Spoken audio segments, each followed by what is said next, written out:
What's going on, trucking junkies? Oh man, it is Monday and we have a deadhead order to Fort Smith. Took them a while to get it to me too, man. It's already 9 o'clock. Actually, it's 9:20. But anyway, I had a good weekend. I've been off for 3 days, man. I was ready to come back to work. I'm a lazy bum. That's what I am. Nah, I got my eyes checked. Got some new glasses ordered. They'll be in, I don't know, first of next week, I guess. Well, it's a little bit different shape this time. They're gonna be a little more round. I've had these rectangular ones for several years now, so we're gonna try something new. What I'm talking about. I also went bowling twice this weekend. That was a mistake. Mistake. The first bowling game was Friday while I was waiting for my wife to get off work for our appointments. And I bowled in a bowling alley I've never bowled at before. I didn't like it. I didn't like it at all. Probably won't go back there. The lanes were just dry. And no oil at all. That was on Friday. And then on Saturday, I told my wife on Friday, I said, man, bowling left a bad taste in my mouth. She says, does that mean we need to go bowling on Saturday? I said, yeah, it does. So me and her and our friends Jenny and Keith, we went bowling at Cabot, where I like to bowl. It wasn't any better.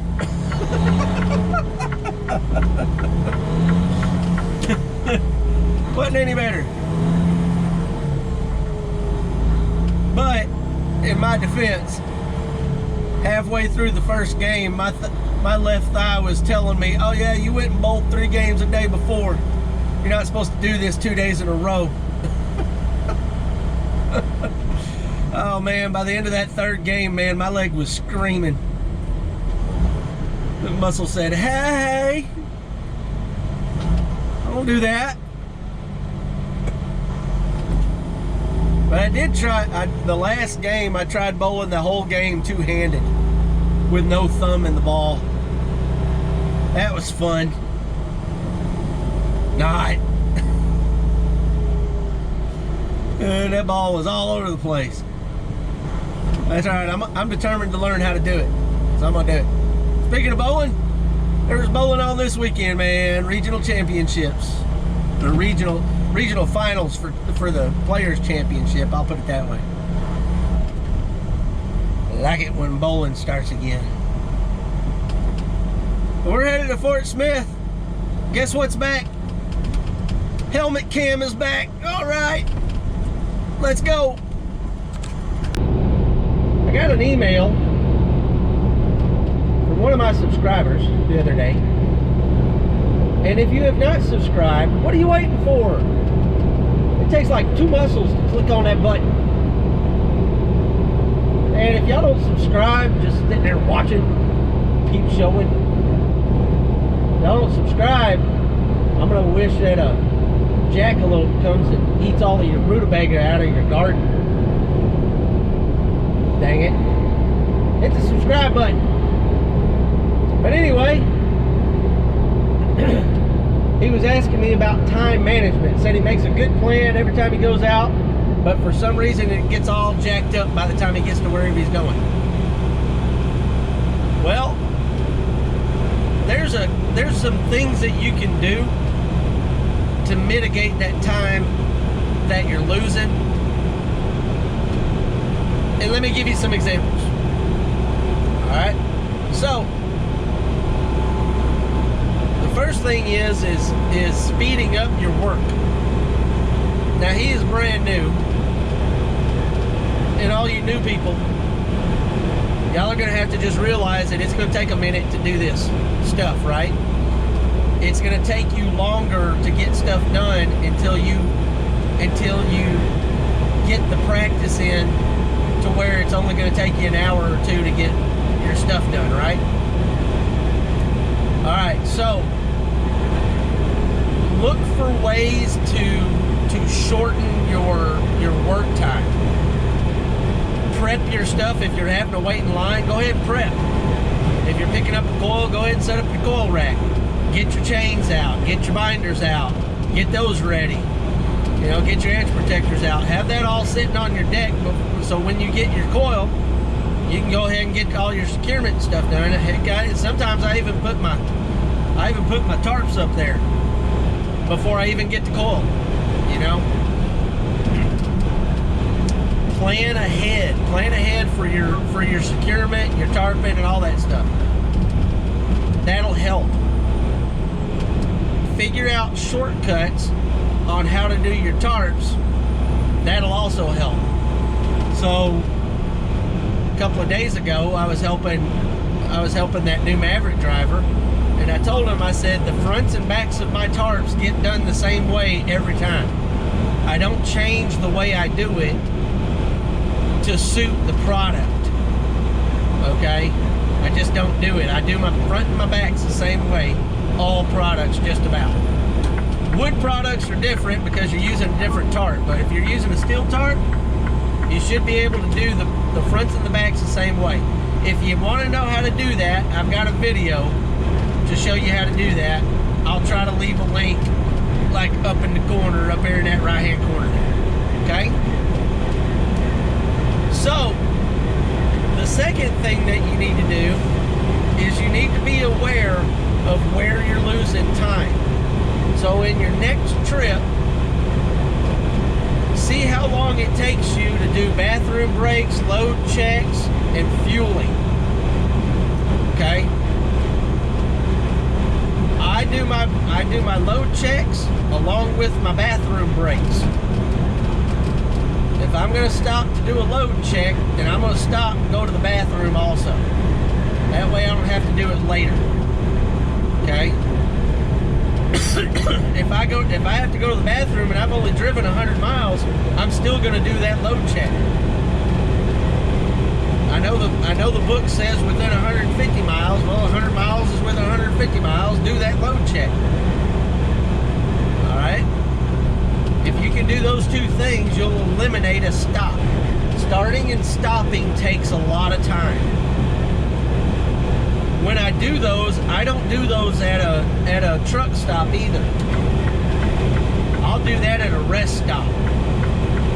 It takes about 3 minutes to get in and out of a truck stop. 5 minutes if it's full.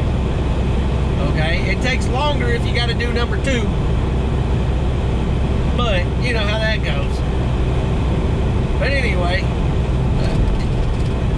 stop at a rest stop. It's quicker. You don't have as much traffic. You can get in and out of that place. If you stop at a truck stop every time, you're talking 15 to 20 minutes to get in and out of that truck stop. All right? 15 to 20 minutes. Now, if you're getting fuel, that's different. Okay? Do all of your stuff when you're getting fuel. Fuel up, do a load check, go to the bathroom, get you something to snack on if you need to. Whatever. Because you've already spent the time and you've allocated that time. You should have known when you started your job, I'm gonna have to stop and get gas before I go and drop this off. Right? So you've already got that time built into your plan, or at least you should. So go ahead and do all of your stuff right then. All right? And the other thing with truck stops is I don't stop at a truck stop if it's not on my side of the road. I hardly ever go over the overpass to get to a truck stop when I'm in the middle of driving. Now, it's different if you're going to stop and rest for the night. You can choose whatever truck stop you want to. But if you're driving and you're trying to get somewhere, You need to stop at a truck stop or a rest stop that is on your side of the road. It takes time to get to the other side of the interstate to get to a truck stop. All right? It's all about your time management. And those things take time. You know, don't hang out. Just don't hang out in these places and you'll be fine. But that's where I save a lot of my time. Now, some things that you can't foresee. Construction, traffic jams, wrecks on the road, that kind of stuff, right? But when you're making your plan, you should be planning for stuff like that. If you know you've got to go through Nashville, you better plan an extra 30 minutes to an hour onto your time to get through Nashville at any point during the day. It doesn't matter if it's rush hour or not. If you're going through Chicago, you might as well build in an hour of time to your plan. You may need to get up earlier. You may need to stop later. That kind of stuff. Alright? But you should realize that going through these cities sometimes will hinder you. And the more you drive through them, the more you'll learn which ones you have to do that with. Okay? So like Little Rock, I don't have to plan an hour to get through Little Rock unless it's rush hour. If it's rush hour in the mornings or in the afternoons, you might as well plan for a 40-minute trip through Little Rock. Otherwise, you can plan on 20-25 minutes and you'll be through Little Rock. No big deal. Nashville, Atlanta, Chicago, those are different. St. Louis isn't so bad if it's not rush hour.